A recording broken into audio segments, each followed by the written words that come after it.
Welcome to Blog and Mablog from DougWills.com. This audio is brought to you by Canon Press. Before we get started, I wanted to remind you that Douglas Wilson's book, Future Men, is now available on audio. In this book, Douglas Wilson discusses how parents can help their sons cultivate true masculinity and become men who are strong and self-sacrificial, just as Christ was. This book is a part of Douglas Wilson's series of books on the family, which has helped many people trying to deal with the everyday messes that come with sinners trying to live under the same roof. This book on raising sons covers issues such as laziness, Christian liberty, schools, sports, girls, and proper contempt for the cool. Get Future Men in paperback at canonpress.com or now brand new on audio at audible.com.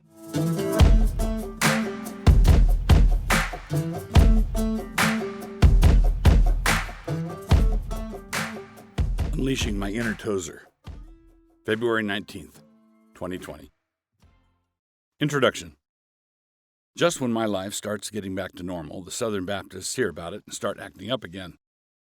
If you want a little background to these words that I say, consider this brief article from Tom Askell. When I was a young man in the Navy, I went through a jag where I read an awful lot of A.W. Tozer. He was a bracing dose, he was. And for some reason, when I thought about the current disheveled state among Southern Baptists, I thought of that old Tishbite, now with the Lord. And perhaps I might sometimes wonder if he was overstating things a mite back then, or if he was merely being prescient in that uncanny way that prophetic voices have. I mean, just to put things in perspective, writing back then decades and decades ago, Tozer thought that evangelicals were addicted to their entertainments back then. Back when Carl Henry was still alive, and well before J.D. Greer was even born, which meant it was a long time before anybody was shaking their booty for the saints. What would Tozer say about our monkey shives now? Speaking frankly, I think we are in the zone where we should conclude that he was being prophetic and in no way alarmist. That being the case, we should also pay attention to what he likely would have said was at the root of it, and what the solution might be. The arm of man cannot pull us out of this quicksand. What does it take for a judicious commentator on such doings and events to make sense of them? I mean, before he undertakes the solemn task of commentary, it might seem that he must first go down into the basement to get some extra adjectives. He might feel that he might even have to get into the Christmas bins to break out some of the red and green ones.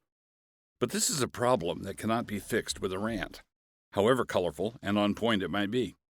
Neither can it be fixed through ecclesiastical politics, however good it might be to call people to office who actually see the problem, as opposed to those people who don't see it, or even worse, pretend not to see it. In short, there's no solution to be sought from the arm of man. Getting evangelicals saved. Here's the root problem. The problem is restlessness.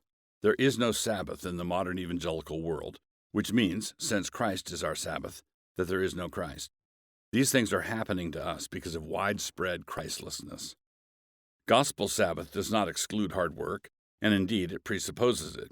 We should be industrious, we should be given over to good works, we should be obedient. But in contrast, modern evangelicalism is restless. There's a great difference between working hard and scrambling. This whole thing is one giant hustle for market share, which is to say it is a striving for the limelight, which is to say the only thing they care about, together with P.T. Barnum, is that their name gets spelled right. There's a sucker born again every minute. They don't think in terms of witness and testimony, but rather in terms of publicity and brand.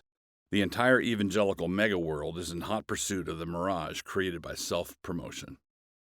Matthew 11:29 says, "Take my yoke upon you, and learn of me, for I am meek and lowly in heart, and ye shall find rest unto your souls."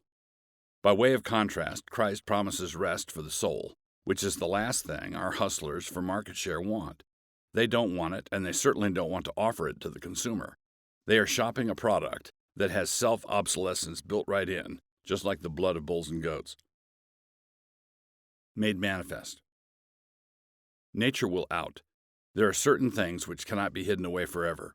1-month pregnancies will eventually be 8-month pregnancies and harder to conceal. When you planted that crop of Canadian thistle, it was possible for a week or two afterwards to tell everybody it was going to be barley. But time is not your friend on this one.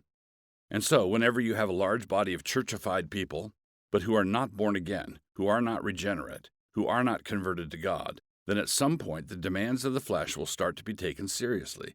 They will be taken seriously both by them and by their leaders who are pandering to them. Galatians 5:19 says, "Now the works of the flesh are manifest, which are these: adultery, fornication, uncleanness, lasciviousness, ... The works of the flesh are manifest," Paul says. In that part of Galatians, he gives us two different lists. One is the fruit of the Spirit, love, joy, peace, and so on. The other is this one, and he says that the works of the flesh will out. They will be manifest. So what will happen when you have a massive crowd of people, church-going people, but the gospel is not being preached in power? Note that I did not say anything about, quote, affirmed in the statement of faith that is in a file cabinet somewhere. I'm talking about a situation where Christ and Him crucified is not applied to the people week after week with any kind of authority. I'm talking about a case where the blood of Christ is not being applied to the sins of the people. I'm writing about the situation we are in right now.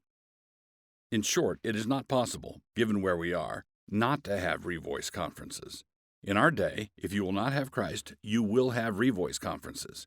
If you will not have Christ, you will have flagrant disobedience in the pulpit. If you will not have Christ, then you will have volunteers to fill up that void. And be assured, what fills up the void will not savor of the tabernacle. Without Christ, you will be unable to keep dancing chicks out of the worship service. It is not possible to plant one thing and harvest another. Why? Because God is not mocked. A man reaps what he sows. It is long past time for American evangelicals to go out to the field and to take a good look at what is actually growing there. And it is just what Tozer said it was: acres of self-indulgence, acres of self-flattery, and acres of lust. Gospel-centered self-indulgence, gospel-centered self-flattery, gospel-centered lust. Hot gospel. And the only way to get out of where we are is through reformation and revival. The only way to save the SBC and the PCA is to burn them both down. It has to be the fire of revival, and if it is, then God will be magnified. If it is not, then God will be magnified with a different kind of fire. But He will be magnified either way. Christ crucified and risen, and that message does not need any help from our junior high skits.